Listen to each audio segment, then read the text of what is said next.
Hello बच्चों, स्वागत है आपका आपके चैनल बिकम टॉपर में। जैसा कि अभी तक हम लोग पोएट्री पढ़ रहे हैं और पोएट्री के हम लोगों ने 3 स्टेंजा अभी तक कर लिए हैं। 3 स्टेंजा के मैंने रेफरेंस, कॉन्टेस्ट और एक्सप्लेनेशन आपको बता दिए थे। बाकी जो आज आपके 3 स्टेंजा आगे के बचे हुए हैं, जो उनका रेफरेंस, कॉन्टेस्ट और एक्सप्लेनेशन आज मैं आपको बताऊँगा। तो और इसके पहले देखिए, जो स्टेंजा आपको बताए गए, पोएम भी आपको पढ़ाई गई है, उसमें से अर्थ, मीनिंग, सारी चीज़ें मैंने आपको बता दी, सेंट्रल आइडिया मैंने आपको बता दिया। तो जिसने भी वो चीज़ें नहीं देखी हैं वो पीछे जाके वीडियो में जाके और पार्ट 1, पार्ट 2 और पार्ट 3 देख सकते हैं, ताकि आपको अच्छे से सारी चीज़ें समझ में आ जाएं। तो आज हम लोग क्या करने वाले हैं, आज हम लोग करने वाले हैं कि रेफरेंस कॉन्टेस्ट, जो आपके 3 स्टेंजा बचे हुए थे अभी, उनका हम लोग रेफरेंस, कॉन्टेस्ट और एक्सप्लेनेशन करेंगे। तो जैसा कि आपका अभी जो पोएम आपकी अभी चल रही है वो है character of a happy life. तो बिना किसी बातचीत के, फिर बिना कोई समय गंवाए हम लोग बढ़ते हैं अपने अगले स्टेंजा की ओर। सबसे पहले देख लेते हैं आपके जो पोएम है उसका नाम और आपके पोएट का नाम। जो पोएम को जिन्होंने कंपोज किया है वो है सर हेनरी वॉटन, और पोएम है आपकी character of a happy life. तो देखिए, चलते हैं हम इसके अगले स्टेंजा पर। स्टेंजा का मैं पहले आपको हमेशा की तरह अर्थ बताऊंगा, फिर रेफरेंस, कॉन्टेस्ट और एक्सप्लेनेशन समझाऊंगा। सबसे पहले रेफरेंस देख लेते हैं कि पोएम कौन सी है आपकी। तो पोएम है आपकी who envies of good.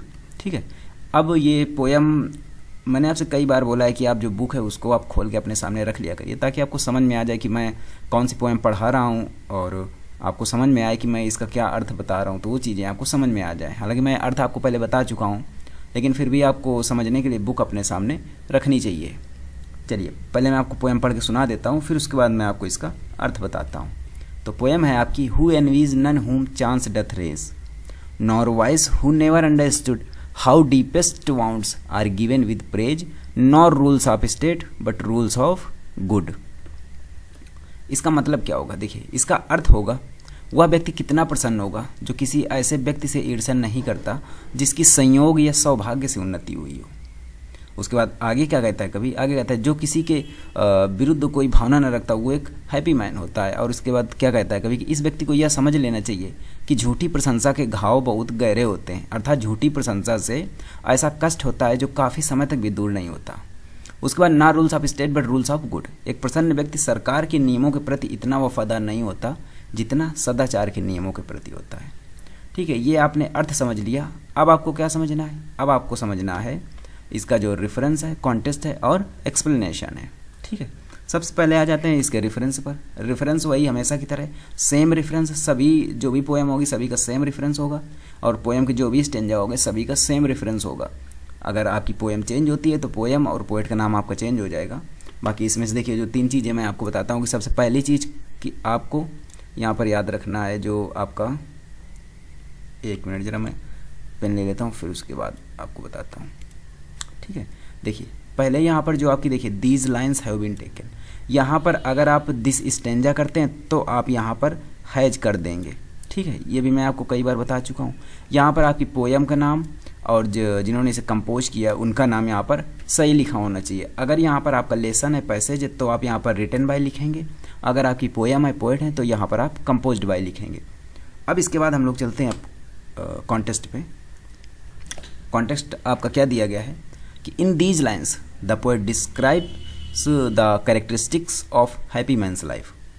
In these lines the poet describes the characteristics of happy man's life. ठीक है, इसका मतलब क्या है कि इन लाइनों में जो एक्सप्लेनेशन आप बताने जा रहे हैं, तो इसके बारे में जो ये कॉन्टेस्ट लिखा गया है, तो इसका मतलब है कि इन लाइनों में कभी क्या कहता है, कभी क्या वर्णन करता है, कभी वर्णन करता है विशेषताओं के बारे में, जो एक प्रसन्न व्यक्ति की ज़िंदगी की जो विशेषताएं होती हैं, प्रसन्न हैप्पी मैन्स लाइफ की जो विशेषताएं होती हैं, उनके बारे में कभी यहाँ पर वर्णन करता है। तो चलिए देख लेते हैं क्या वर्णन कर रहा है। आ जाते हैं इसके एक्सप्लेनेशन पे। तो एक्सप्लेनेशन आपको यहाँ पर दिया गया है, अकॉर्डिंग टू द पोएट। देखिए, मैं आपको बताता चलता हूँ, अर्थ भी बताता चलता हूँ साथ में। According to the poet, a happy man is not jealous of anybody if that person has got progress and development by chance. कवि के अनुसार, देखिए अकॉर्डिंग टू द पोएट, कवि के अनुसार अ हैप्पी मैन, एक खुशहाल व्यक्ति, एक प्रसन्न व्यक्ति, is not jealous of anybody, किसी से भी ईर्ष्या नहीं करता, if that person has got progress and development by chance.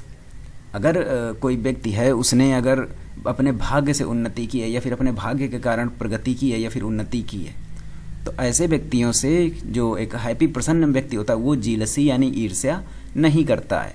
ठीक है, उसके बाद आगे आपका आगे दिया गया है कि on the other hand there are some person who do not work hard but they achieve high position by hook और क्रूक।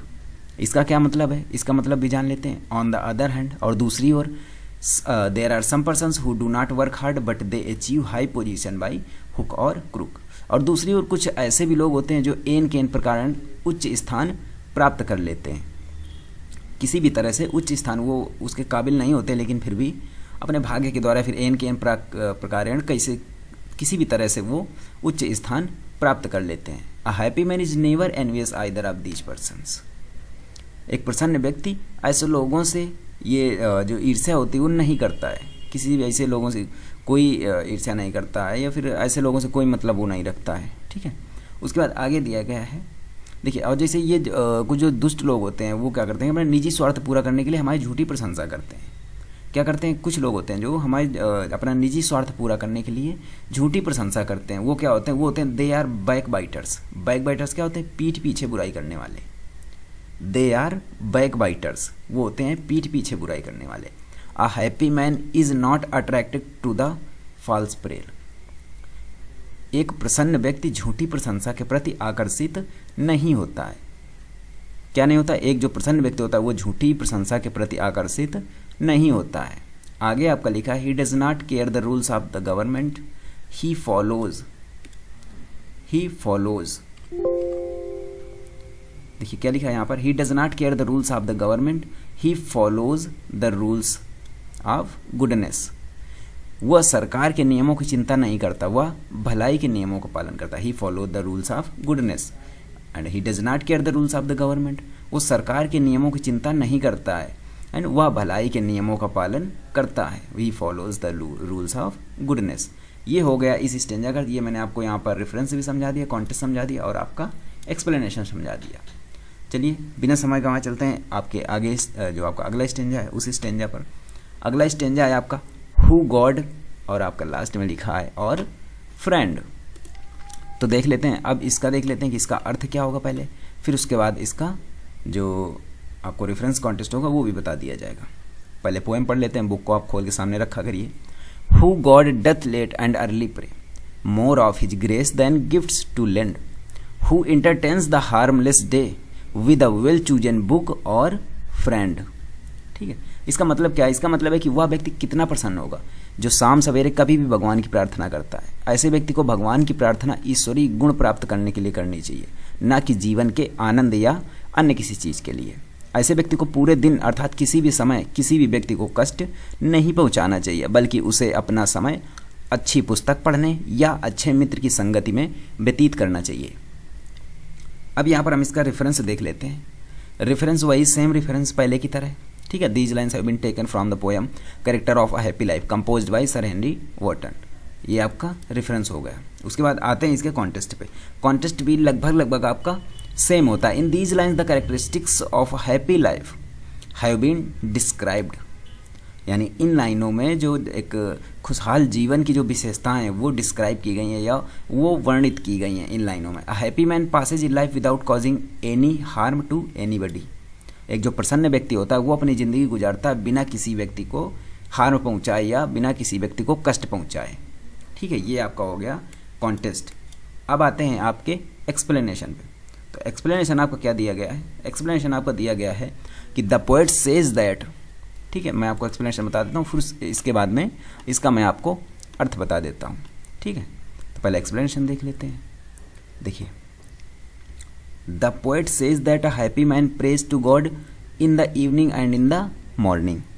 कवि कहता है कि एक प्रसन्न चित्त व्यक्ति, एक हैप्पी मैन, एक प्रसन्न चित्त व्यक्ति सायंकाल और प्रातःकाल ईश्वर की प्रार्थना करता है। आगे क्या लिखा है, ही इज गॉड फियरिंग, वह ईश्वर से डरता है। ठीक है, आगे आपका लिखा है, he does not pray to him for getting wealth और prosperity. He does not pray to him for getting wealth और प्रॉपर्टी। ठीक है, वह ईश्वर से संपत्ति अथवा समृद्धि के लिए प्रार्थना नहीं करता है। वो ईश्वर से संपत्ति अथवा समृद्धि के लिए प्रार्थना नहीं करता है। आगे क्या लिखा है, he only prays for gaining God's blessing, वो तो केवल ईश्वर का आशीर्वाद प्राप्त करने के लिए प्रार्थना करता है। He only prays for gaining God's blessing, वह तो केवल ईश्वर का आशीर्वाद प्राप्त करने के लिए प्रार्थना करता है। ठीक है, ये आपको समझ में आ गया। उसके बाद लिखा है, he passes his life without causing any harm to any person in this world, वो अपना जीवन गुजारता है, वो अपनी ज़िंदगी गुजारता है बिना किसी को कष्ट पहुँचाए। इस संसार में बिना किसी व्यक्ति को कष्ट पहुँचाए वो अपनी ज़िंदगी गुजारता है। ठीक है, इसके बाद आगे क्या लिखा है कि he passes his life in the company of good friends और good books written by the well honoured writers. इसका मतलब क्या है, इसका मतलब है कि वह अपना जीवन, ही पासेज हिज लाइफ, वो अपना जीवन गुजारता है in the company of good friends, बुद्धिमान लोगों, और good books written by the well honoured writers, और वह अपना जीवन गुजारता है बुद्धिमान लोगों और विद्वान लेखकों के द्वारा लिखी गई पुस्तकों के साथ। इसका मतलब क्या है, देखिए पूरे का अर्थ क्या है कि कवि कहता है कि एक प्रसन्न चित्त व्यक्ति सायंकाल और प्रातः काल ईश्वर की प्रार्थना करता है, वह ईश्वर से डरता है, वह ईश्वर से संपत्ति अथवा समृद्धि के लिए प्रार्थना नहीं करता है, वह तो केवल ईश्वर का आशीर्वाद प्राप्त करने के लिए प्रार्थना करता है। वह अपना जीवन संसार में किसी को भी हानि न पहुंचाते हुए गुजारता है। ठीक है, he passes life in the company of good friends और good books written by the honoured writers, वह अपना जीवन बुद्धिमान लोगों और विद्वान लोगों द्वारा लिखित अच्छी पुस्तकों के साथ व्यतीत करता है। चलिए इसके बाद आ जाते हैं आपके, जो ये आपका एक्सप्लेनेशन हो गया, उसके बाद आ जाते हैं आपके लास्ट वाले स्टेंजा पे। लास्ट स्टेंजा आपका क्या दिया गया है, वो दिया गया है आपका कि दिस मैन, आगे लिखा है आपका हेथ ऑल।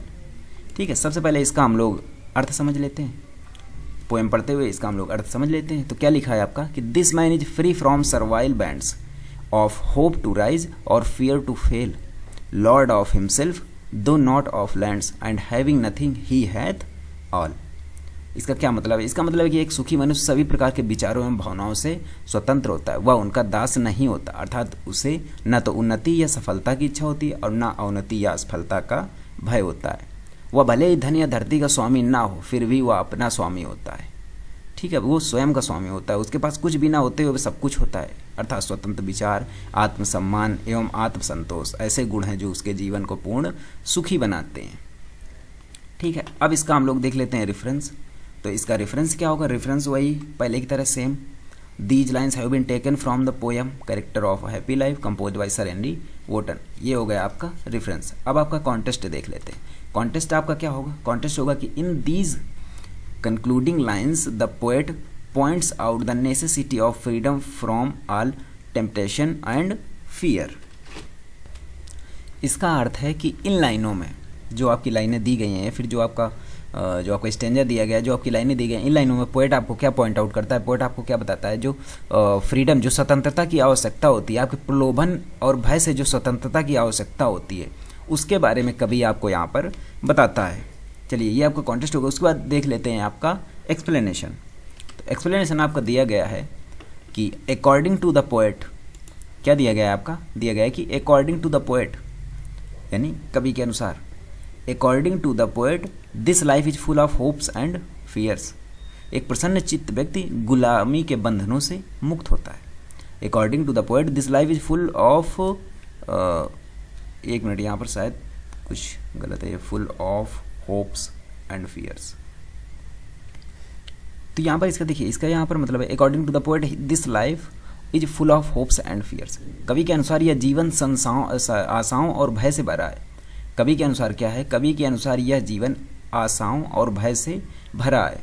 आगे क्या देखिए, person should avoid both to lead a happy life. एक व्यक्ति को खुशहाल जीवन जीने के लिए, a person should avoid both to lead a happy life. एक व्यक्ति को खुशहाल जीवन जीने के लिए दोनों से बचना चाहिए। दोनों से किससे बचना चाहिए, होप्स, आशाओं और भय से, आशाओं और भय से बचना चाहिए। आगे लिखा है, ही should not work like a slave in the hope of successful achievements. उसे सफल उपलब्धियों की आशा में दास की तरह काम नहीं करना चाहिए। इसका ये मतलब है कि उसे दास की तरह या फिर किसी के अंडर में या फिर किसी के कहे अनुसार कार्य नहीं करना चाहिए, किसकी सफल उपलब्धियों की आशा में। उसे सफलता होगी, इस वजह से उसे दूसरे के हिसाब से जीवन नहीं जीना चाहिए, यानी दास की तरह काम नहीं करना चाहिए। He should not fear to face failures. उसे असफलता का सामना करने से नहीं डरना चाहिए। He should not fear to face failures. उसे असफलता का सामना करने से नहीं डरना चाहिए। He should be master of himself. उसे स्वयं का स्वामी होना चाहिए। Although he has no word possessions, हालांकि उसके पास कोई शब्द नहीं है। By doing so he will be rich in heart, but ऐसा करने से वह दिल का धनी होगा। आगे क्या लिखा है कि he will have self respect, he his outlook will be independent, ये यहाँ पर स्पेस होगा, his outlook will be independent, he will have self respect. उसका ये देखिए, he will have self respect, उसको सेल्फ रेस्पेक्ट या स्वयं सम्मान रखना चाहिए, स्वयं का सम्मान रखना चाहिए उसको। स्वयं का सम्मान से मतलब उसे एक सेल्फ रेस्पेक्ट रखनी चाहिए, स्वाभिमान होना चाहिए उसे, ठीक है। His outlook will be independent, उसका जो दृष्टिकोण होना चाहिए, जो उसका लुक विल होना चाहिए, दृष्टिकोण होना चाहिए, वो स्वतंत्र होना चाहिए, या उसका जो दृष्टिकोण होगा वो स्वतंत्र होगा, ठीक है। ये आपने समझ लिया है इसका एक्सप्लेनेशन, कॉन्टेस्ट और रेफरेंस। तो ये आपके यहाँ पर सारे स्टेंजाज खत्म हो गए हैं। बाकी फिर आगे कल देखते हैं, कल आपको क्या पढ़ाया जाएगा वो फिर कल देखा जाएगा, कल आपको क्या पढ़ाते हैं। तो यहाँ तक आपकी स्टेंजा और आपकी पोएम फिनिश हो गई है, ठीक है। कल फिर देखते हैं, अगर शॉर्ट स्टोरी पढ़ानी होगी, फिर जो अगर प्रोज पढ़ानी होगी प्रोज पढ़ा देंगे, शॉर्ट स्टोरी आप लोग कहेंगे तो शॉर्ट स्टोरी पढ़ा देंगे आपको, ठीक है। लेकिन अभी तक का ये जो, और देखिए ये पोएम के नाम, पोएट के नाम, लेशन नाम और राइटर के नाम, ये आपको सभी याद रखने हैं। यहाँ तक आपका एक्सप्लेनेशन और सारे आपके एक्सप्लेनेशन पूरे हो चुके हैं, ठीक है। अगर आपको इसकी पीडीएफ चाहिए तो आप बिकम टॉपर टेलीग्राम पर ज्वाइन कर लीजिएगा और वहाँ से आपको पीडीएफ मिल जाएगी। अगर आपका कोई क्वेश्चन है या फिर आपकी कोई क्वेरी, तो आप यहाँ पर इंस्टाग्राम में मुझे मैसेज कर सकते हैं, ठीक है। और अगर आपको वीडियो पसंद आया तो लाइक कीजिए, पसंद नहीं आया हो तो इसको डिसलाइक कीजिए, और अपने दोस्तों के साथ इसको शेयर कीजिए ताकि वो भी पढ़ाई कर सकें और अच्छे से उनको भी सारी चीज़ें समझ में आ सकें। चलिए फिर मिलते हैं कल, तब तक के लिए नमस्कार।